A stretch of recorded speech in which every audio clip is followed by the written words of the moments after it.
Wabwino ndi nthawi ya Nkhani ndipo muli ndine uvusoho kama poyamba na imitu yake. Aphungu afunsa boma zokhudza tsogolo la project ya Marep 9. Mtsogoleri wa zipani zotsutsa akufuna umboni wake pa nkhani ya ziphaso zaunzika ukaperekedwere ku ofesi za NFRA. Nkhani zina boma ati dziko lino litha kutukuka pa chuma kudzera mu minda ikuluikulu. Tindizi ndi zina zambiri tiyandikhala limodzi.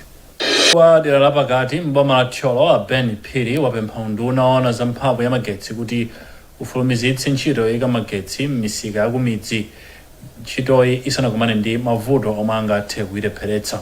Apherani na izi kutsatira zomwe nduna ya mphamvu za magetsi ya Matola inanena kuti kukoko ndalama yakwacha kunakhudza ntchitoyi. Aphiri afotokoza. Ndalama imene timapangira nkhani ya Marepo si ndalama ya kumadonors koma ndi ndalama imene inu ndine timasonkherana ncholinga chokuti a Ministry of Energy apange magetsi. Ndiyeno mkatikati mwa njiramu mwapezeka mmene mukudziwira amati devaluation kapena kugwa kwa ndalama kwacha. Ndiye kuti Amalawi amene anaganizira kuti ndalama zimene tasonkha zaka 5 zapitazi zitipatsa malo angapo amagetsi pano achepa chifukwa cha devaluation. Ndiye timapempha kuti kandalama kaja kasachita utheratu tatiyeni tipange zokuti magetsiwa apitilire. Koma Matola ati boma likuyesetsa kuti misika yambiri ngakhale yomwe ili ma constituency atsopano ifikiridwe. Kumbali ya mphamvu za magesi am'midzi sakutengera chigawo, chipembezo kapena mtundu kapena kumene akuchokera phungu. Koma nkhani ya magesi ndi yofunika kuti wina aliyense Malawi akhale ndi ufulu wokhala ndi magesi. Ndi zimene a state president ananenetsa mnyumba ino ya malamulo. Komanso mukaonesesa pa programu ya magesi am'midziwa boma la Chakwera likupanga magesi am'midziwa masenta okwanira 464 pa ndime ya 9 ino. Mtsogoleri wa zipani zotsutsa boma ku nyumba ya malamulo a George Chaponda akufuna nyumbayi ipite ku nkhokwe zachimanga za National Food Reserve Agency ngati mbali imodzi yakuti ya umboni kuti ena akufuna kubera chisankho. Achaponda akufunsa nyumbayi ipite ku ofesi za bungwe loyendetsa chisankho la meke atikamba kuti kumeneko nkomwe kuli umboni wawo.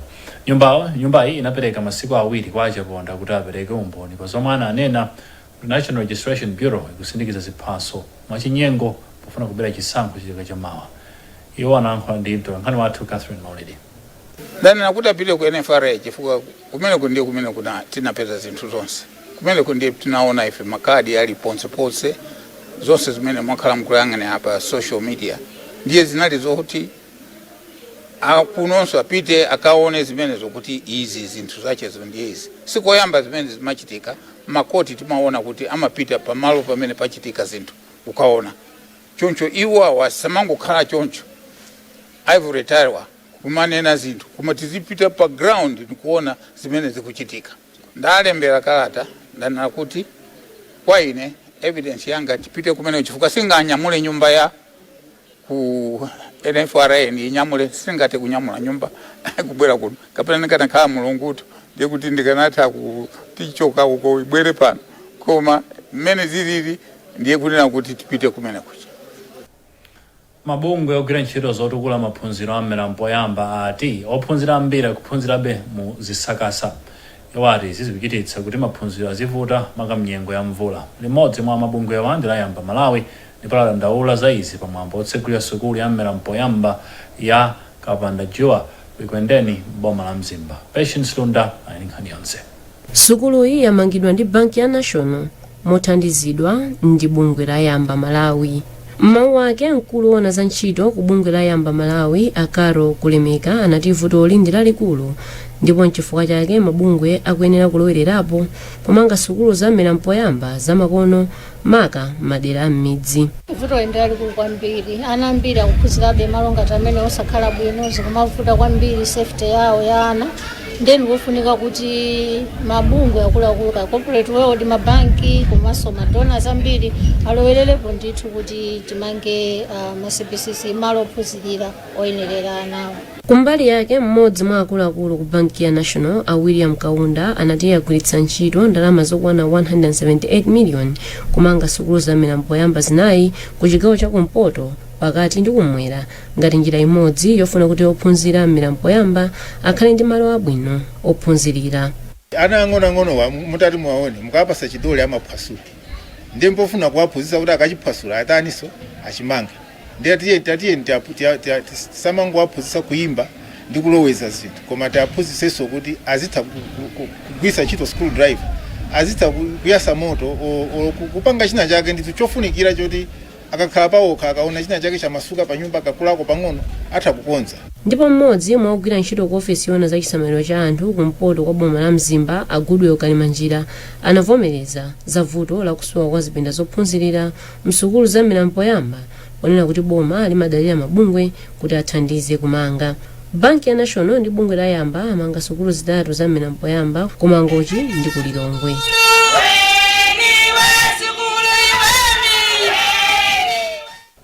Unduna aona za achinyamata ndi masewero wati ndiokhutira ndi mmene achinyamata athandizikira kuchokera ku project yotchedwa Business Acceleration for Youth Project kulowana za achinyamata mu undunawo a Judith Msusa anayankhula izi atakayendera achinyamata omwe anapindula ndi ngongole mndondomekoyi m'boma la Zomba.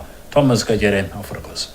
Amsusa anati ngati mbali ya boma ndiokondwa kuona achinyamata akutukuka ndi kukwanitsa kulembanso ntchito anzawo. Onyadira chifukwa choti nabwerakonso miyezi 9 yapitayo magulu ena ake ola anthu ena ake awiri atatu amene ndayendera lero nayenderanso nthawi imeneyo andi pa miyezi 9 yapitayo mabizinesi awo amaoneka kuti ndi ang'ono komano padutsa miyezi 9 tabweranso lero taona kuti mabizinesi aja akula kuti yayi akutha kupanga ndalama zochulukirapo kuposa zomwe amapanga mbuyomo komanso antchito achulukitsa maofesimo ayi ndithu ena alemberako anthu atatu ena antchito zosonyeza kuti ndithu mabizinesi achakupita patsogolo. Zonsezi sikuti zangochitika koma zachitika chifukwa choti poyamba asiyati kudzera kuthandizo lomwe lachokera ku USAID awapatsa ndalama komanso si ndalama zokha awapatsa ukadaulo kuti amakhala kuphunzira maphunziro osiyanasiyana kuti kodi mabizinesi awo angawayendese bwanji. Mawu ake mkulu wa Business Acceleration of Youth Project a David Slane anaonetsa kukondwa ndi zotsatira za project iyi. Project iyi yomwe ndi ya zaka zitatu ikuchitika ndi thandizo la ndalama lochokera ku bungwe la United States Agency for International Development USAID ndipo ikuyendetsedwa ndi mabungwe a Alliance of Biodiversity International ndi Center for Tropical Agriculture CIAT. Maboma omwe akupindula ndi project iyi ndi monga Balaka, Chikwawa, Chiradzulu, Machinga, Mangochi, Mulanje, Nsanje, Thyolo ndi Zomba. Mtsogoleri wa dziko lino Lazarus Chakwera wati boma layika chidwi pa zaulimi ya minda ikuluikulu kamba kuti ili ndi kuthekera kukweza chuma cha dziko lino. Chakwera ati ulimi wa nsomba wa madamu akuluakulu ungathandize kuti dziko lino lidzipeza ndalama zakunja mosavuta. Kuchokera ku Mzuzu Samkalemira wadzandi ripoti. Chakwera anayankhula izi pamwambo umene amatsegulira chigayo chogaya zakudya za nsomba cha ndalama zokwana 525 miliyoni kwacha kwa Ruinga chomwe adapereka ndi a African Development Bank. Iwo anati zokhumudwitsa kwena kuti Malawi ena sakudziwa zambiri zokhudza ulimi wa minda ikuluikulu ndipo akuona ngati kuti palibe chilichonse chomwe chikuchitikapo pa za ulimiwu. Chifukwa chake ife mapulani athu pa nkhani ya ulimi wa nsomba yoti omadza choka ine pa mpando wa president mchaka cha 2030 ulimi wa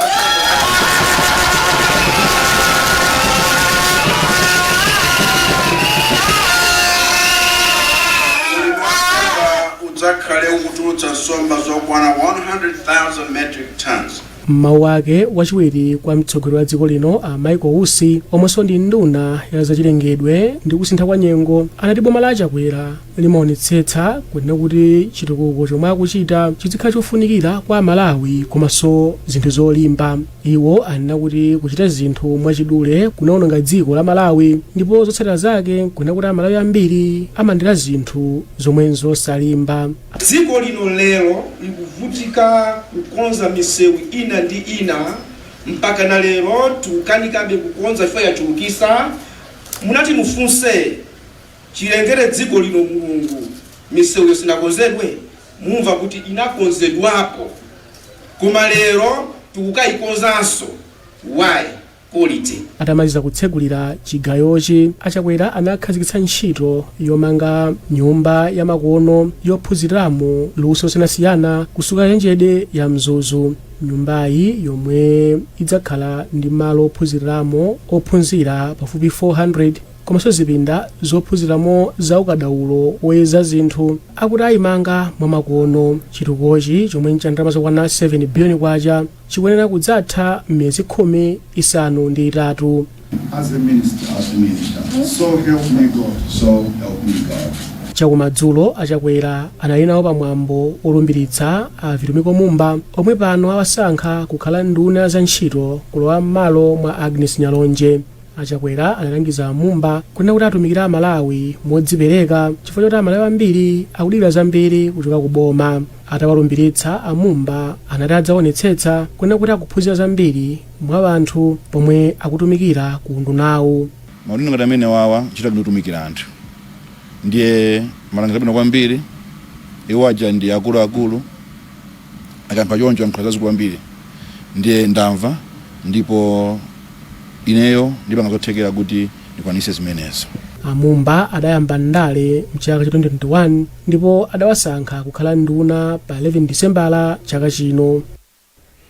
Vuto la kusowa madzi aukhondo komanso kutsika mtengo litha kukhala mbiri yakale mumzinda wa Blantyre pomwe ntchito yomanga makiyosiki amakono ili nkati. Ikadzatha ntchitoyi idzapereka mwayi kuti anthu adzigula madzi nthawi iliyonse pogwiritsa ntchito ndalama zimene agula m'makadi awo. Nkhani wathu Florence Mwale akufotokoza zambiri. Ili ndi gawo loyamba la ntchito yotchedwa Malawi Water and Sanitation Project yomwe bungwe la Blantyre Water Board BWB likugwira ndi thandizo la ndalama lochokera ku nthambi ya International Development Association ya World Bank. Kudzera mu ntchitoyi BWB imanga makiyosiki atsopano Smart Water Kiosks mchingerezi okwana 15. Makiyosiki ena 15 akale awakonzanso kuti tsopano akhale amakono. Engineer wa project iyi Afazil Abdul Latif wati ntchitoyi ikufuna kupititsa patsogolo ntchito za ukhondo. Iwo anena izi atayendera makiyosiki amene akumangidwa kuchilimba ndi kumbayani mu mzindawu. Okay, ntchito imene ithandiza chifukwa chokuti imene tanenera sipazikhalanso nyengo yoti munthu atha kutunga madzi ngati imene zimakhalira mbuyomo. So apa kaya ndi nthawi ina yonse imene madzi afunikira pa khomo munthu atha kubwera kudzatani kudzagula. Kusiyana ndi mbuyomo chifukwa zimapezeka kuti mwina munthu ogulitsa madzi palibepo koma anthu afuna kutunga madzi ndi madziwo anthu timakhala ndi zochitika zosiyanasiyana mmoyo. Nthawi imene mafuna kudzatunga madzi palibepo komano apa sipazifunikanso zokuti munthu achite kukhalapo ogulitsa madzi. So tiona tizipititsa patsogolo ntchito za madzi kupezeka kwa madzi ndiye ukhondo so kupita patsogolo mu mzinda wa Blantyre. Ndipo Diana Peter akumbayani ndi mmodzi mwa omwe akuyembekezeka kudzapindula ndi ntchitoyi. Iwo akuti padakali pano amagwiritsa ntchito 2000 kwacha tsiku lililonse kugula madzi m'makomo mwa anthu. Ife tilonyadira ifuna timatibwisa ituko pafupi madzi timatunga kutali timatunga zisimu ndipo timatunga matapu mwa anthu amatibwesera madzi pafupi tikawanyadira ifuna kuti madzi tizawapezera pafupi. Ntchitoyi ikuyembekezeka kutha mwezi wa March chaka cha Mmawa. Bungwe la Lilongwe Water Board likali ndi ndondomeko yonga iyi yotchedwa imadzi imene anthu amagula madzi otsika mtengo m'makiyosiki amakono.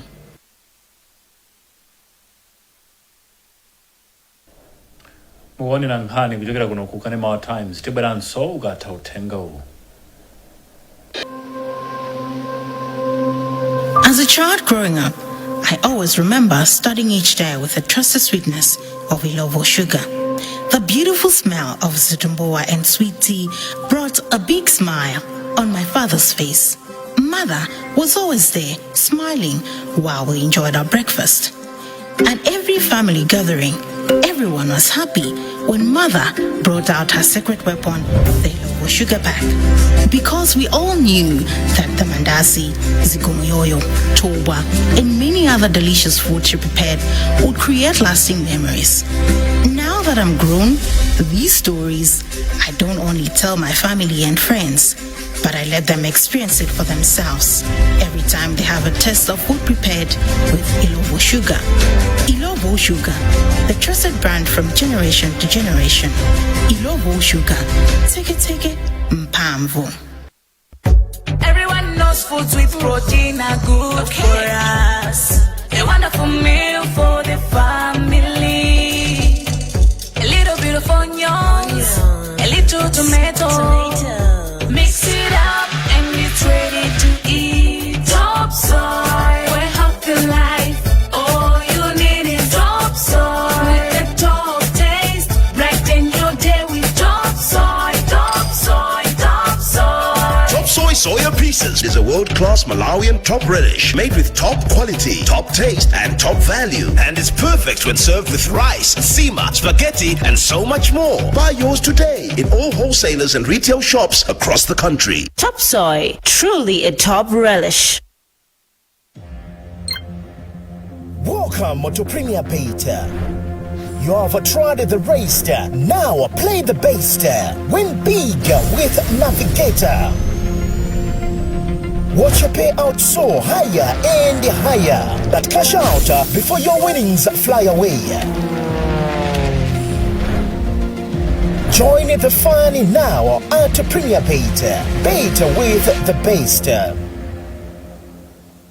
Nkhani nthambi yoona za ngozi zogwa mwadzidzidzi ya Dodoma yati ngakhale kukumana ndi mavuto osiyanasiyana ndiyokonzeka komwe nyengo ya mvula yafika kumaso chiopsezo cha namondwe wa Chido.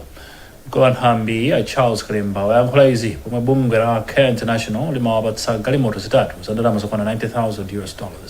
Akalemba kufotokoza.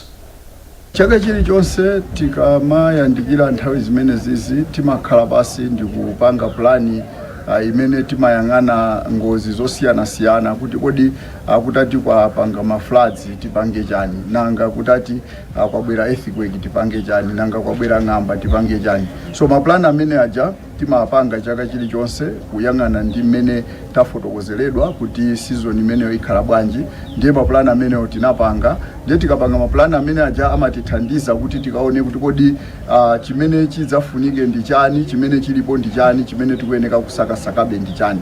So pakanali pano zimene timayeneka tizikhazikitse m'madera osiyana-siyana tinakazikhazikitsa, monga maboti tinakonza takayika malo oyenerera kuti zitati zachitika kulima floods tithe kukathandiza anthu.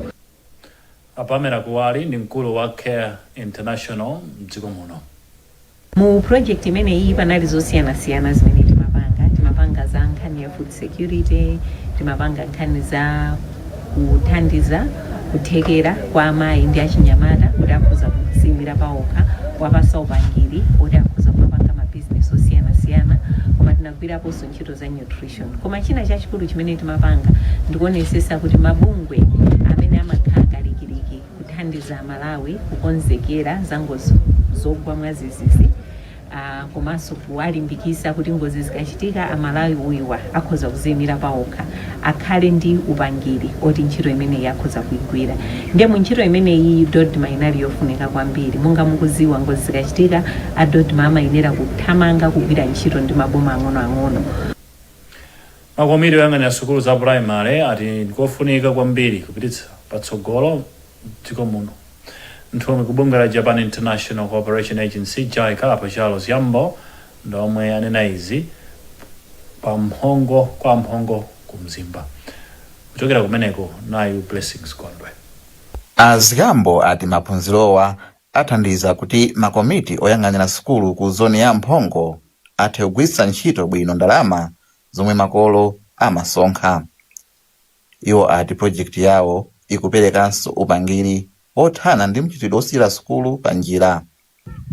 SMCN imathandizira kuti makomiti akhale ndi gawo loona mmene angathandizire mavuto a sukulu popereka mavuto aja kuboma.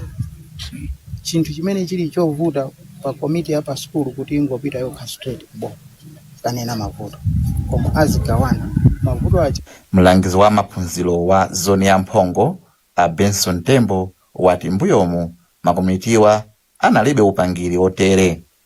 Kubwera kwa JICA atiphunzitsa kuti tikamasankha ma school bodies tizipanga ma elections ene pazikhala anthu monga assistant secretary komanso pazikhala ngati ma ballot boxes, ma ballot papers and anthu amene ajawa tizivasonyeza pagulu. Wapa mpando wa komiti ya maphunziro pa sukulu ya Makusu a Master Mawaso ati aphunzira kuti azichita zisankho posankha mamembala a makomiti osati kusankha adindo mwa chisawawa. Ndi maphunziro awawa atithandizira kuti tikhale ndi anzathu amene angati kutithandizira komanso kuti chitukuko cha masukulu komanso maphunziro apite pasogolo bwinobwino titengereza zimene anzathu akupanga ku madera ena kuti atisi zikhale ngati kuti zikuthandizira madera onse kuti ana aziphunzira bwino mofanana. Kupatula boma la Mzimba, maphunziro otere achitikanso boma la Lilongwe. Nkhani zathu ndi zomwe zikumatisana siyani na insomito yake aphungu afunsa boma zokhudza tsogolo la project ya Marep 9. Mtsogoleri wa zipani zotsutsa akufuna akapereke umboni pa nkhani ya ziphaso za unzika ku ofesi za NFRA. Ndipo nkhani zina boma dziko lino litha kutukuka kudzera m'minda ikuluikulu. Munali ndine Elvis Sowa.